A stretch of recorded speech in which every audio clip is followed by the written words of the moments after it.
Hey, today's topic is going to be about the Great Depression. We're going to talk about the Great Depression first and then the Dust Bowl.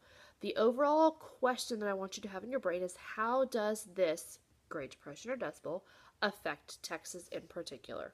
Go ahead and in your spiral set up Cornell notes, facts about the Great Depression, and then how does the Great Depression affect Texas? This can go ahead and take up your whole spiral. In fact, you're going to draw a chart in just a moment that will take up the majority of it. Once you have that done, let's look at some details about the Great Depression. When we look at the Great Depression, we need to look at the causes and effects. Our cause is the stock market crash and Black Tuesday. This is when investors tried to sell all their stocks. Remember, we talked about what stocks were. Stocks were when you buy a part of a company. We also have an uneven spread of wealth. What this means is we have a whole bunch of rich and we have a whole bunch of poor, but we don't have a lot of people in the middle who can kind of balance out the economy. So go ahead and write in your spiral these causes right here for me. The next thing you're going to do is we're going to look at some of the pictures. When we look at these pictures, I want you to kind of keep in mind how this affected the United States as a whole. In this picture, we see free soup. We see a lot of men who are dressed in nicer outfits, nicer clothes. We also see some who are in tattered clothing. In this picture, we see a whole family on the bottom right picture who are traveling across the country. People heard that if you went west, you had a better opportunity for jobs.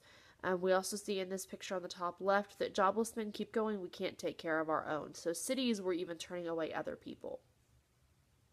Here we see a man on a park bench who doesn't have any place to sleep but on this park bench. You can see that he's probably he was probably well off at some point in time because he has on nicer clothing.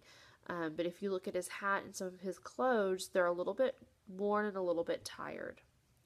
Here are two men who are looking for a job. If you read their signs, it says job wanted. He's 37. He has a family. He's a war vet. So he fought in World War I. The other guy is a family man as well. He's 44 years old. They're basically walking around with their resumes on their bodies trying to get jobs. Here we see a soup line. This is kind of an ironic picture. It says there's no way like the American way, and on the picture it looks like everything's great and wonderful, and in the actual people, they're standing there in a soup line waiting to get food. So how do we get out of this situation? Well, we have these effects. President Franklin Delano Roosevelt was the man who had the ideas called the New Deal, and we talked about this the other day when we talked about the New Deal are ways that the government can help each state get out of debt. The New Deal was ways for jobs to be created, government jobs. Now, we're not talking paying hundreds of dollars. We're talking paying just your minimum wage getting you by. A lot of projects that we even see today come from the New Deal, like the Hoover Dam and the Golden Gate Bridge. And a lot of the roads and bridges that we have in America today, across America, not just in Texas, they all have to deal with the New Deal and were created by men and women. Here's a picture of the Hoover Dam and the Golden Gate Bridge. Both of these were public works administration or from different government agencies to help to put them together in order for people to have money.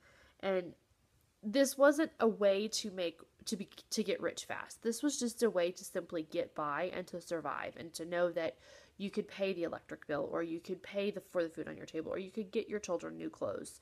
And so the effects of the New Deal really were difficult because we have a lot of need happening, and so President Roosevelt was really good in trying to get that put together.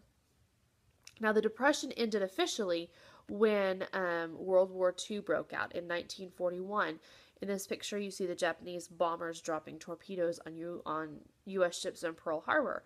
And so we'll talk about this later on in the course, but for what we need to know is what ended the Great Depression. It was World War II and the need to have and manufacture lots of different items for war. Make sure that you have gone to Edmodo and you're answering this question and completing this activity. If you don't do this, you will not get credit for it. The assignment is on Edmodo and will be closed on Friday.